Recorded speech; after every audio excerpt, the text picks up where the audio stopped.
ನಮಸ್ಕಾರ ಸ್ನೇಹಿತರೆ. ಈ ಥರ ಆಕ್ಸಿಡೆಂಟ್ ದಿನಕ್ಕೆ ಒಂದಾದರೂ ಆಗ್ತಾನೆ ಇರುತ್ತೆ ಬೆಂಗಳೂರಲ್ಲಿ. ಅದರಲ್ಲೂ ಟೂ ವೀಲರ್ಸ್ಗೆ ಪ್ರಾಬ್ಲಮ್ ಜಾಸ್ತಿ ಆಗ್ತಾ ಇರೋದು.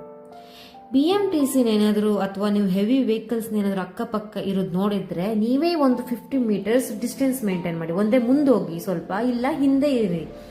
ಯಾಕೆಂತ ಹೇಳಿದ್ರೆ ಇಲ್ಲಿ ತಪ್ಪು ಸರಿ ಅನ್ನೋದು ಸೆಕೆಂಡ್ರಿ. ಒಂದು ಜೀವ ಹೋದ್ರೆ ವಾಪಸ್ ಬರಲ್ಲ.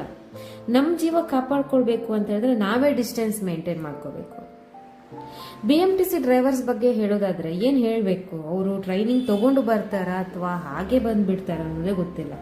ಡ್ರೈವರ್ಸ್ ಹೇಗೆ ಅಂತ ಹೇಳಿದ್ರೆ ಅಲ್ಲಿ ಟೂ ವೀಲರ್ ಅಥವಾ ಆಟೋ ಏನಾದ್ರು ಇದ್ರೆ ಹತ್ರನೇ ಗಾಡಿನ ತಗೊಂಡು ಹೋಗ್ಬಿಡ್ತಾರ. ಅದು ಏನಕ್ಕೆ, ಅದು ಆತರ ತಗೊಂಡು ಹೋದ್ರೇನೆ ಅವರಿಗೆ ಮಜಾ ಬರುತ್ತಾ ಅನ್ನೋದೇ ಗೊತ್ತಿಲ್ಲ.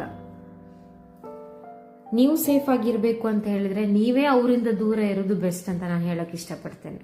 ನಿಮ್ಮನ್ನ ಕಾಯ್ಕೊಂಡು ತುಂಬಾ ಜೀವಗಳಿರುತ್ತಲ್ವಾ, ಅದಕ್ಕೋಸ್ಕರ.